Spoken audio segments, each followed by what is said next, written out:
கிறிஸ்துவுக்குள் பிரியமானவர்களே, கர்த்தராகிய இயேசு கிறிஸ்துவின் நாமத்தினால் உங்கள் அனைவருக்கும் என் அன்பின் வாழ்த்துதலை தெரியப்படுத்துகிறேன்.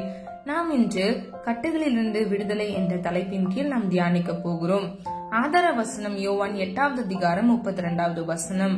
சத்தியத்தை அறிவீர்கள், சத்தியம் உங்களை விடுதலையாக்கும். ஹல்லேலூயா. பிரியமானவர்களே, சத்தியம் என்றால் கர்த்தருடைய வசனமே சத்தியமாக இருக்கிறது, அவருடைய வார்த்தை சத்தியமாக இருக்கிறது. நாம் ஒவ்வொருவரும் அந்த சத்தியத்தின் வல்லமையை அறிந்தோம் என்றால், அந்த வார்த்தையின் வல்லமையை அறிந்தோம் என்றால் நமக்கு விடுதலை கிடைக்கும். விடுதலை என்றால் என்ன? நாம் மீட்கப்படுவோம். ஹல்லேலூயா. கொலோசியர் 1வது அதிகாரம் 13வது வசனத்தின்படி, இருளின் அதிகாரத்தில் நின்று தம்மை விடுதலையாக்கி தமது அன்பின் குமாரனுடைய ராஜ்யத்திற்கு உட்படுத்தினவருமாகிய பிதாவை ஸ்தோத்தரிக்கிறோம். ஹல்லேலூயா. பிரியமானவர்களே, இருளின் அதிகாரத்திலிருந்து நம் ஒவ்வொருவரையும் கர்த்தராகிய இயேசு கிறிஸ்து விடுவித்திருக்கிறார் என்பதை நம்ம இந்த வசனத்தின் மூலம் அறிந்து கொள்கிறோம். அது மாத்திரமல்ல, நாம் ஒவ்வொருவரும் பாவ அடிமைத்தன கட்டில் சிக்கி இருக்கும் பொழுது கர்த்தராகிய இயேசு கிறிஸ்து தன் உயிரை கொடுத்து சிலுவையில் நமக்காக ஒவ்வொரு சொட்டு ரத்தத்தையும் கொடுத்து நம்மை மீட்டெடுத்திருக்கிறார். எதற்காக? நாம் ஒவ்வொருவரும் நித்திய ஜீவனை அடைவதற்காக. ஹல்லேலூயா. எபிரேயர் 2வது அதிகாரம் 15வது வசனத்தில், ஜீவ காலமெல்லாம் மரண பயத்தினாலே அடிமைத்தனத்துக்குள்ளானவர்கள் யாவரையும் விடுதலை பண்ணும்படிக்கு அப்படியானார். பிரியமானவர்களே, ஜீவ காலமெல்லாம் என்றால் வாழ்நாள் எல்லாம். பிரியமானவர்களே, ஒருவன் ரட்சிக்கப்படுவதற்கு முன்பாக அவன் பாவத்தில் இருக்கிறான். அவன் பாவத்துக்கு அடிமையாகி அவனுடைய இருதயத்தில் ஒரு சமாதானம் இல்லாமல் அவன் குற்ற உணர்ச்சியுடையவனாக மரணத்துக்கு பயந்து அவன் வாழ்கிறவனாக இருக்கிறான். ஆனால் கர்த்தராகிய இயேசு கிறிஸ்து அவனை சந்திக்கும் காலத்தில் அவன் உயிர் மீட்பு அடைகிறான். அவன் பாவத்தை கர்த்தர் மன்னிக்கிறார். அவனுடைய சாபத்தை கர்த்தர் மாற்றுகிறார். அவனை பரிசுத்தவானாய் மாற்றி பரலோக ராஜ்யத்துக்கு அழைத்து செல்வதற்கு அவனை தகுதிப்படுத்துகிறார். ஹல்லேலூயா. பிரியமானவர்களே, நாம் ஒவ்வொருவரும் ஜீவ காலமெல்லாம் இந்த மரண பயத்தில் அடிமைப்படாதபடிக்கு கர்த்தர் நமக்காக நம்மை விடுதலையாக்க அவர் சாபமானார். ஹல்லேலூயா. நாம் நம்முடைய வாழ்க்கையில் விடுதலை பெற வேண்டிய பகுதிகள் என்ன என்பதை வேதத்திலிருந்து 4 காரியங்கள் மூலமாக நம்ம பார்க்க போகிறோம். அது மாத்திரமல்ல, கட்டுகளில் பல வகை கட்டுகளை நம்ம வேதத்தில் பார்க்கிறோம். முதலாவது பாவக்கட்டு, 2வது சாபக்கட்டு, 3வது அடிமைத்தன கட்டு, 4வது மரணக்கட்டு. பிரியமானவர்களே, இவ்வகை கட்டுகளை நம்முடைய வாழ்க்கையில் இந்த கட்டுகள் நிமித்தமாக வருகிற தடைகள், போராட்டங்கள், இதை நாம் எப்படி மேற்கொள்ள முடியும் என்பதை குறித்து வேத வசனங்கள் மூலமாக நம்ம அறிந்து கொள்ள போகிறோம். தொடர்ந்து இணைந்திருங்க. இந்த காணொலி உங்கள் ஒவ்வொருவருக்கும் மிகவும் பிரயோஜனமாக இருக்கும். முதலாவது பாவத்திலிருந்து விடுதலை. ஆதார வசனம் மத்தேயு 9வது அதிகாரம் 2வது வசனம். அங்கே படுக்கையிலே கிடந்த ஒரு திமிர்வாதக்காரனை அவரிடத்தில் கொண்டு வந்தார்கள். இயேசு அவர்களுடைய விசுவாசத்தை கண்டு திமிர்வாதக்காரனை நோக்கி, மகனே, திடன் கொள், உன் பாவங்கள் உனக்கு மன்னிக்கப்பட்டது என்றார். ஹல்லேலூயா. கர்த்தராகிய இயேசு கிறிஸ்து பாவத்தில் இருந்த ஒரு மனிதனுக்கு விடுதலை கொடுக்கிறதை நாம் அறிந்து கொள்கிறோம். அது மாத்திரமல்ல, அவர்களுடைய விசுவாசத்தை கண்டு, யாருடைய விசுவாசம்? அந்த திமிர்வாதனை படுக்கையில் அழைத்து வந்தவர்களுடைய விசுவாசத்தை கண்டு கர்த்தர் அவனை விடுவித்தார். அந்த பாவ அடிமைத்தனத்திலிருந்து அவனுக்கு ஒரு விடுதலை கட்டளையிட்டார். அது மாத்திரமல்ல, லூக்கா 7வது அதிகாரம் 48வது வசனம். அவளை நோக்கி, உன் பாவங்கள் மன்னிக்கப்பட்டது என்றார். பிரியமானவர்களே, இந்த வசனத்தின் முன்பகுதியை நீங்க பாத்தீங்கன்னா அதுல ஸ்திரீ கர்த்தர் மீது அன்பு வைத்ததினால கர்த்தர் அவருடைய பாவங்களை மன்னித்தார் என்பதை நம்ம அறிந்து கொள்ளலாம். அப்போ இன்னைக்கு நம்முடைய வாழ்க்கையில கூட பிரியமானவர்களே, இந்த பாவ அடிமைத்தன கட்டிலிருந்து நாம் விடுதலை பெற வேண்டும் என்றால் நாம் முதலாவது கர்த்தர் மீது அன்பு செலுத்த வேண்டும். அது மாத்திரமல்ல, நாம் விசுவாசிக்கும் பொழுது கர்த்தர் நம்முடைய பாவங்களை மன்னிக்கிறார். நாம் எதை விசுவாசிக்க வேண்டும்? அவர் நம்முடைய பாவங்களை நீக்கி நம்மை பரிசுத்தவானாக மாற்றுவதற்கு அவருடைய ஜீவனை அவர் சிலுவையில் ஒப்பு கொடுத்தார் என்பதை நாம் விசுவாசிக்கும் பொழுது நம்முடைய பாவங்களை அவர் மன்னிக்கிறார். அது மாத்திரமல்ல, நாம் ரட்சிக்கப்பட்ட பின்பு ஒருவேளை நம்முடைய பழைய பாவங்கள் இன்றும் நம்மை பின்தொடர்கிறதா இருக்கலாம். இன்றைக்கும் அதை விட்டுவிட வேண்டும் என்று சிலர் நினைப்பாங்க. ஆனா திருப்பி திருப்பி அதையே செய்து கொண்டு இருப்பாங்க. ஏன் தெரியுமா? அந்த பாவ அடிமைத்தனத்தில் அவங்க சிக்கி இருக்கிறது நிமித்தமாக. லூக்கா 7வது அதிகாரம் 48வது வசனத்தின்படி, பாவத்திலிருந்து விடுபட்டவள் சீஷியாக மாறினாள். ஹல்லேலூயா. பிரியமானவர்களே, பாவ அடிமைத்தன கட்டிலிருந்து நாம் விடுதலை ஆகும் பொழுது கர்த்தருடைய சீஷியாக அவர் மாறினார். பிரியமானவர்களே, இன்னைக்கு நம்முடைய பாவங்களும் மன்னிக்கப்பட்டது என்ற நிச்சயமுடையவர்களாக நம்ம இருக்க வேண்டும். பாவத்திலிருந்து விடுபட்டு சுதந்திரவாளி ஆனான் என்பதை லூக்கா 15வது அதிகாரம் 18வது வசனத்தில் நம்ம அறிந்து கொள்கிறோம். பிரியமானவர்களே, நம்ம பாவத்திலிருந்து விடுபடும் பொழுது என்ன ஆகுது? நம்ம ஒரு சுதந்திரவாளியாக மாறுகிறோம். நமக்குன்னு ஒரு ஃப்ரீடம் கிடைக்குது. நம்முடைய தேவனாகிய கர்த்தராகிய இயேசு கிறிஸ்து நம்முடைய பாவங்களை மன்னித்து நமக்கு விடுதலை கொடுக்கிறவராய் இருக்கிறார். ஹல்லேலூயா. பிரியமானவர்களே, பாவத்தின் சம்பளம் மரணம் என்று வேதம் சொல்லுகிறது. அப்ப இந்த பாவ அடிமைத்தனத்துல ஒருத்தன் சிக்கி கொண்டிருந்தா அப்படின்னா அவனுடைய வாழ்க்கை கேள்விக்குறியாக இருக்கும். அவன் கேட்டுக்கு நேராக சென்று கொண்டிருப்பான். பிரியமானவர்களே, சத்தியத்தை அறிவீர்கள், சத்தியம் உங்களை விடுதலையாக்கும் என்று வேதம் சொல்லுகிறது. அப்போ இந்த சத்தியத்தை நீங்க அறிந்துட்டீங்க அப்படின்னா இந்த சத்தியமே உங்களை என்ன செய்யும்? விடுதலையாக்கும். கர்த்தராகிய இயேசு கிறிஸ்துவோடு நீங்கள் ஐக்கியம் உள்ளவர்களாய், அன்பு நிறைந்தவர்களாய், விசுவாசத்தோடு நீங்கள் விண்ணப்பிக்கும் பொழுது கர்த்தர் உங்களுடைய பாவங்களை மன்னித்து உங்களுக்கு விடுதலையை கட்டளையிடுவார். இந்த பாவ அடிமைத்தன கட்டிலிருந்து உங்களுக்கு நிச்சயமாக ஒரு விடுதலையை கட்டளையிடுவார். ஹல்லேலூயா. இரண்டாவதாக சாபக்கட்டிலிருந்து விடுதலை. ஆதார வசனம் கலாத்தியர் 3வது அதிகாரம் 13வது வசனம். மரத்திலே தூக்கப்பட்ட எவனும் சபிக்கப்பட்டவன் என்று எழுதியிருக்கிறபடி கிறிஸ்து நமக்காக சாபமாகி நியாய பிரமாணத்தின் சாபத்திற்கு நம்மை நீங்களாக்கி மீட்டுக் கொண்டார். ஹல்லேலூயா. அந்த நாட்களில் மரத்தில் தூக்கப்பட்ட எவனும் சபிக்கப்பட்டவன் என்று சொல்லுவார்கள். பிரியமானவர்களே, நமக்காக கர்த்தராகிய இயேசு கிறிஸ்து சாபமானார். அது மாத்திரமல்ல, நியாய பிரமாணத்தின் சாபத்திற்கு நம்மை நீங்களாக்கி நம்மை மீட்டுக் கொண்டார். பிரியமானவர்களே, நியாய பிரமாணத்தை இஸ்ரவேல் மக்கள் கடைபிடிக்காதபடிக்கு அவர்கள் பாவத்தில் அடிமைப்பட்டிருந்தார்கள்.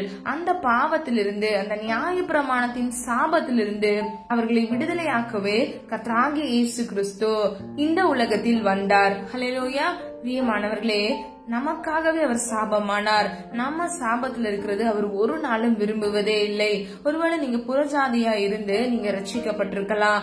அப்போ உங்க முன்னோர்கள் வழி வந்த சாபங்கள்ல நீங்க இன்றும் அகப்பட்டு நீங்க பாதிக்கப்பட்டிருக்கலாம். பிரியமானவர்களே, நீங்க விசுவாசத்தோடு கிறிஸ்து உங்களுக்காக சாபமாகி உங்களை சாபத்திற்கு நீங்களாக்கி மீட்டுக் கொண்டதை நீங்கள் உணர்ந்தவர்களாய், உணர்வுடையவர்களாய் நீங்கள் ஜெபிக்கும் பொழுது கர்த்தர் உங்களை ஆசீர்வதிப்பார். அது மாத்திரமல்ல, யாத்ராகமம் 34வது அதிகாரம் 7வது வசனத்தின்படி தலைமுறை தலைமுறையாய் பின்பற்றி வரும் சாபம்.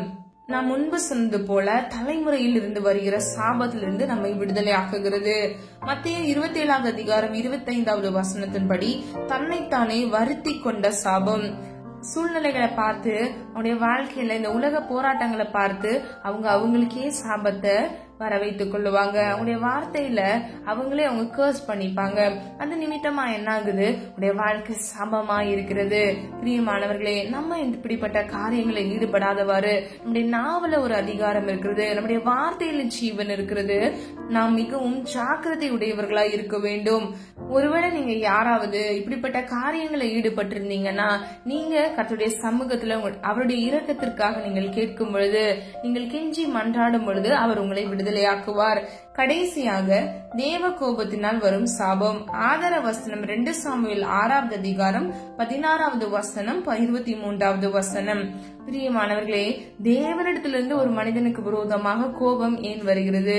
தேவனுடைய வார்த்தைக்கு விரோதமாக ஒருவன் நடக்கும்போது, அவருக்கு கீழ்ப்படியாமல் நடக்கும்போது கர்த்தருடைய கரம் அவனுக்கு விரோதமாக வருகிறது என்பதை வேத வசனங்கள் மூலம் நம்ம அறிந்து கொள்கிறோம்.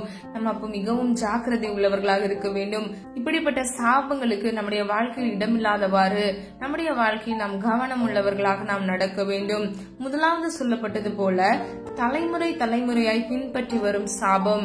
அந்த சாபத்தின் மூலமாக ஒருடைய வாழ்க்கையில வியாதி, பிசாசின் பிடிகள், செய்வினைகள், கட்டுகள், ஏவல்கள், இப்படிப்பட்ட காரியங்கள் நிமித்தமாக அவனுடைய வாழ்க்கை முன்னேற முடியாதவாறு அவன் இருளில் இருப்பான். அவனுக்கு ஒரு விடுதலை தேவை. அதை கர்த்தராகிய இயேசு கிறிஸ்து தான் அவருக்கு கொடுக்க முடியும். பிரியமானவர்களே, இன்னைக்கு உங்களுடைய வாழ்க்கையில இப்படிப்பட்ட காரியங்கள், தலைமுறை சாபங்கள்ல நீங்க கஷ்டப்படுறீங்க அப்படின்னா நீங்க உங்களை அர்ப்பணிங்க, நீங்க ஒப்பு கொடுங்க. கிறிஸ்து உங்களுக்காக சாபமாகி நியாயப்பிரமாணத்தின் சாபத்திற்கு உங்களை நீங்களாக்கி மீட்டு கொண்டதை நீங்கள் அதிகாரமுடையவர்களாய் இந்த வசனத்தை வைத்து நீங்கள் செபியுங்கள். நிச்சயமாக கர்த்தர் உங்களை விடுவித்து காத்துக்கொள்வார். இந்த சத்தியத்தை அவர்கள் அறியாத நிமித்தமாக தான் இன்றைக்கு அநேக குடும்பங்கள் போராட்டத்துல, பிரச்சனைகள்ல நிம்மதி இல்லாமல், சந்தோஷம் இல்லாமல் தவித்துக் கொண்டிருக்கிறது. பிரியமானவர்களே, சத்தியத்தை நீங்கள் அறிய வேண்டும். அந்த சத்தியமே உங்களை விடுதலையாக்கும். ஹல்லேலூயா. மூன்றாவதாக, அடிமைத்தனத்திலிருந்து விடுதலை. ஆதார வசனம் ரோமர் 8வது அதிகாரம் 15வது வசனம். அந்தபடி திரும்பவும் பயப்படுகிறதற்கு நீங்கள் அடிமைத்தனத்தின் ஆவியை பெறாமல் அப்பா பிதாவே என்று கூப்பிட பண்ணுகிற புத்திர சுவிகாரத்தின் ஆவியை பெற்றீர்கள். ஹல்லேலூயா. பிரியமானவர்களே, திரும்பவும் பயப்படுகிறதற்கு அப்படின்னா நம்ம ரட்சிக்கப்படுகிறதுக்கு முன்னாடி நம்ம பயத்துல, அடிமைத்தன கட்டுல இருந்தோம். ஆனா ரட்சிக்கப்பட்ட பின்பு நம்ம திரும்பவும் பயப்படாதபடிக்கு அந்த அடிமைத்தன கட்டிலிருந்து கர்த்தர் நம்மை விடுவித்திருக்கிறார். அது மாத்திரமல்ல, இரண்டாவது பகுதியை பாருங்க. அப்பா பிதாவே என்று கூப்பிட பண்ணுகிற புத்திர சுவிகாரத்தின் ஆவியை நாம் ஒவ்வொருவரும் பெற்றிருக்கிறோம். இன்னைக்கு இந்த காணொலியை கேட்டுக்கொண்டிருக்கிற நீங்க யாரெல்லாம் ரட்சிக்கப்பட்டிருக்கிறீங்க? நீங்கள் அத்தனை பேரும் அப்பா பிதாவை என்று கூப்பிட பண்ணுகிற புத்திர சுவிகாரத்தின் ஆவியை உடையவர்களாய் நீங்கள் இருக்கிறீர்கள். பிரியமானவர்களே, கர்த்தர் உங்களை ஆசீர்வதிக்க விரும்புகிறார். நீங்கள் அடிமைத்தன கட்டில் சிக்கி இருப்பது அவருக்கு ஒரு நாளும் பிரியமில்லை. எபிரேயர் 2வது அதிகாரம் 15வது வசனத்தின்படி மரண பயம் என்னும் அடிமைத்தனத்திலிருந்து நமக்கு விடுதலை கொடுக்கிறார். அது மாத்திரமல்ல, யாத்ராகமம் 6வது அதிகாரம் 6வது வசனத்தின்படி எகிப்தியர் சுமத்தின அடிமைத்தனத்திலிருந்து விடுதலை கொடுக்கிறார். பிரியமானவர்களே, எகிப்தியர் என்றால் இந்த உலக வாழ்க்கையில் இருந்து வருகிற, நம்முடைய வாழ்க்கையில் இருக்கிற எல்லா போராட்டங்கள், பிரச்சனைகள்ல அந்த அடிமைத்தன கட்டுல இஸ்ரவேல் மக்களை கர்த்தர் விடுவித்தது போல நம்மையும் இவ்வுலக வாழ்க்கையில் நமக்கு விரோதமாக பிசாசானவன் தந்திரமாக செயல்பட்ட காரியங்கள் அடிமைத்தனத்தில் இருக்கிறது நிமித்தமாக நம்முடைய வாழ்க்கையில் இருக்கிற எல்லா போராட்டங்களிலிருந்து கர்த்தர் நம்மை விடுவிக்கிறவராய் இருக்கிறார்.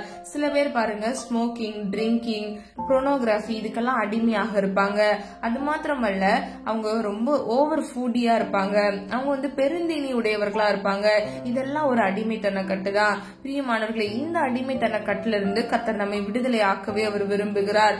நாம் என்ன செய்ய வேண்டும்? இந்த வசனத்தை வைத்து ரோமர் 8வது அதிகாரம் 15வது வசனத்தின்படி இந்த புத்திர சுவிகாரத்தின் ஆவியை நாம் ஒவ்வொருவரும் பெற்றிருக்கிறோம் என்ற விசுவாசத்தோடு நாம் ஜெபிக்கும் பொழுது அந்த அடிமைத்தன கட்டிலிருந்து நம்மை விடுதலை ஆக்குகிறார். கடைசியாக அழிவுக்குரிய அடிமைத்தனத்திலிருந்து விடுதலை செய்கிறார். இதை நாம் ரோமர் 8வது அதிகாரம் 20வது வசனத்தில் நம்ம பார்க்கிறோம். பிரியமானவர்களே, சில பாவங்கள் நம்மை அடிமைப்படுத்தி கேட்டுக்கு நேராக ஒரு மனிதனை கொண்டு போகிறது. இந்த உலகத்தில் அவங்க அநித்தியமான காரியங்களை அனுபவித்து அந்த பாவ அடிமைத்தன கட்டில் சிக்கி அவருடைய வாழ்க்கை இந்த உலகத்துல வேணா நல்லா இருக்கலாம், ஆனா அவருடைய முடிவோ மிகவும் கொடூரமாக இருக்கும். இப்படிப்பட்ட காரியங்களை நாம் அடிமைப்படாதபடிக்கு நம்முடைய ஜீவனை நாம் பாதுகாத்துக் கொள்ள வேண்டும். கடைசியாக மரண கட்டிலிருந்து விடுதலை. ஆதார வசனம் எபிரேயர் 5வது அதிகாரம் 7வது வசனம். அவர் மாம்சத்தில் இருந்த நாட்களில் தம்மை மரணத்தில் நின்று ரட்சிக்க வல்லமை உள்ளவரை நோக்கி பலத்த சத்தத்தோடும் கண்ணீரோடும் விண்ணப்பம் பண்ணி வேண்டுதல் செய்து தமக்கு உண்டான பயபக்தி நிமித்தம் கேட்கப்பட்டு. ஹல்லேலூயா. பிரியமானவர்களே, ஒரு மனிதனுடைய வாழ்க்கையில மரணக்கட்டு வரும் பொழுது அவருடைய வாழ்க்கையில அதிகமான பயம், போராட்டம், நிம்மதியில்லாத தன்மை, சாப்பிட கூட அவங்களால முடியாது. அப்ப அவங்க என்ன செய்யணுமா? பலத்த சத்தத்தோடு கண்ணீரோடு விண்ணப்பம் பண்ணி வேண்டுதல் செய்து கர்த்தர் மேல் இருக்கக்கூடிய அந்த பக்தியினால, பயபக்தியினால அவர்கள் ஜெபத்தை ஏறெடுக்க வேண்டும். அப்பொழுது கர்த்தராகிய தேவன் அவர்களுக்காக மனம் இறங்குவார். எபிரேயர் 2வது அதிகாரம் 14வது வசனம். மரணத்துக்கு அதிகாரியாகிய பிசாசை மரணத்தினால் ஜெயித்தார். ஹல்லேலூயா. பிரியமானவர்களே, கர்த்தராகிய இயேசு கிறிஸ்து மரணத்துக்கு அதிகாரியாக இருந்த பிசாசின் தந்திரங்களை அவர் சிலுவையில் வெற்றி சிறந்தார். பிசாசின் தலையை நசுக்கினார், அதாவது சர்ப்பத்தின் தலையை சிலுவையில் நசுக்கினார். ஹல்லேலூயா. பிரியமானவர்களே, நாம் ஒவ்வொருவரும் ஜீவ காலமாய் கர்த்தருடைய சன்னிதானத்தில் நாம் இளைப்பாறுதல் தேசத்தை சுதந்திரித்துக் கொள்வதே கர்த்தருடைய சித்தமாக இருக்கிறது. ஆனால் பிசாசின் தந்திரத்திலேயோ ஒருவன் துர்மரணம் அடைய வேண்டும், அவனுடைய வாழ்க்கை சின்னா பின்னமாகி அவனை கேட்டுக்கு நேராக அழிவுக்கு நேராக அவனை நடத்த வேண்டும் என்றே அவன் குறிக்கோளாக ஒவ்வொரு மனிதனையும் வஞ்சிக்கவே எவனை விழுங்கலாமோ என்று எச்சிக்கிற சிங்கம் போல அவன் இந்த உலகத்தில் சுற்றி திரிகிறவனா இருக்கிறான் என்பதை வேத வசனங்கள் மூலம் நாம் அறிந்து கொள்கிறோம். பிரியமானவர்களே, இன்னைக்கு நீங்க யாராவது இந்த மரண கட்டின் பயத்துல நீங்க இருக்கிறீங்களா? உடைய வாழ்க்கையில ஒரு சந்தோஷம் சமாதானம் இல்லாமல் மரணத்தை பார்த்து நீங்க பயப்படுறீங்களா? ஒருவேளை உங்களுக்கு ஒரு வியாதி நிமித்தமாக டாக்டரால கைவிடப்பட்ட நிலைமையில இருக்கீங்களா? கவலைப்படாதீங்க. உங்களை இந்த மரண கட்டிலிருந்து ரட்சிக்க வல்லமை உள்ளவரை நோக்கி நீங்க பலத்த சத்தத்தோடு கண்ணீரோடு நீங்க விண்ணப்பம் பண்ணுங்க. நிச்சயமா கர்த்தர் உங்கள் வேண்டுதலின் சத்தத்தை கேட்டு உங்களுக்காக மனம் இறங்குவார். பிரியமானவர்களே, மரித்த லாசரு உயிரோடு எழுந்தான். இது நாம் யோவான் 11வது அதிகாரம் 44வது வசனத்தில் நம்ம பார்க்கிறோம். பிரியமானவர்களே, கர்த்தர் மேல் லாசரு வைத்த அன்பு நிமித்தமாக கர்த்தர் அவனுக்காக மனம் இறங்கினார். மார்த்தாளும் மரியாளும் அவரை நோக்கி கண்ணீரோடு அவருடைய சகோதரனுக்காக வேண்டுதல் செய்தார்கள். கர்த்தர் அவருடைய வேண்டுதலின் சத்தத்தை கேட்டு அவர்களுக்காக மனம் இறங்கினார். அது மாத்திரமல்ல, லூக்கா 7வது அதிகாரம் 15வது வசனத்தின்படி மரித்து அடக்கம் பண்ணப்பட்டவன் உயிரோடு எழுந்தான். ஹல்லேலூயா. பிரியமானவர்களே, அற்புதத்தின் தேவன் நம்முடைய தேவன். அவர் சொல்ல ஆகும், அவர் கட்டளையிட நிற்கும். இன்னைக்கு உங்களுடைய வாழ்க்கையில டாக்டர் சொன்ன ரிப்போர்ட்ஸ் எல்லாம் பொய்யாக போகிறது. எல்லா பாவக்கட்டுகள், அடிமைத்தன கட்டுகள், மரண கட்டுகளில் இருந்து கர்த்தர் உங்களை விடுதலை செய்ய போகிறார். நீ விசுவாசித்தால் தேவனுடைய மகிமையை காண்பாய் என்று வேதம் சொல்லுகிறது. ஹல்லேலூயா. பிரியமானவர்களே, நம்முடைய தேவன் காற்றையும் கடலையும் நிறுத்தினவர். அது மாத்திரமல்ல, எபிருவின் மகளை உயிரோடு அவர் எழுப்பினார். எத்தனையோ எண்ணற்ற அற்புதங்களை வேதத்தில் நம்ம அறிந்து கொள்கிறோம். பிரியமானவர்களே, நாம் ஆராதிக்கிற தேவன் இன்றும் உண்மை உள்ள தேவனாக நம் மத்தியில் வாசம் செய்து கொண்டிருக்கிறார். நீங்க இந்த மரண கட்டிலிருந்து, பாவ கட்டிலிருந்து, சாப கட்டிலிருந்து, இந்த அடிமைத்தன கட்டிலிருந்து உங்களை விடுவித்துக் கொள்வதற்கு முதலாவது நீங்க கர்த்தரை நோக்கி நீங்கள் விண்ணப்பம் பண்ணுங்க. நீங்கள் இந்த சத்தியத்தை நீங்கள் இன்று அறிந்து கொண்டீங்க இல்லையா? இந்த சத்தியத்தின் மூலமாக உங்களை கர்த்தர் விடுதலை செய்ய போகிறார். ஹல்லேலூயா. நம்ம எல்லாரும் ஒரு மனதா ஜெபிக்கலாமா?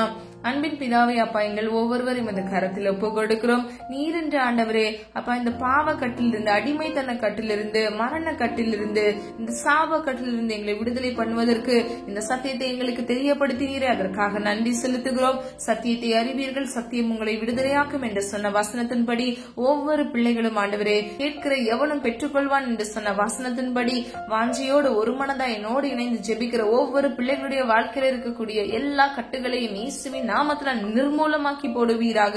ஆண்டவரே, அப்பா, ஒவ்வொரு பிள்ளைகளுக்கும் சமாதானத்தையும் சந்தோஷத்தையும் இயேசுவின் நாமத்தில் கட்டளையிடுங்க. தேவையோடு பார்த்து கொண்டிருக்கிற ஒவ்வொரு பிள்ளைகளின் தேவைகளை சந்திங்க.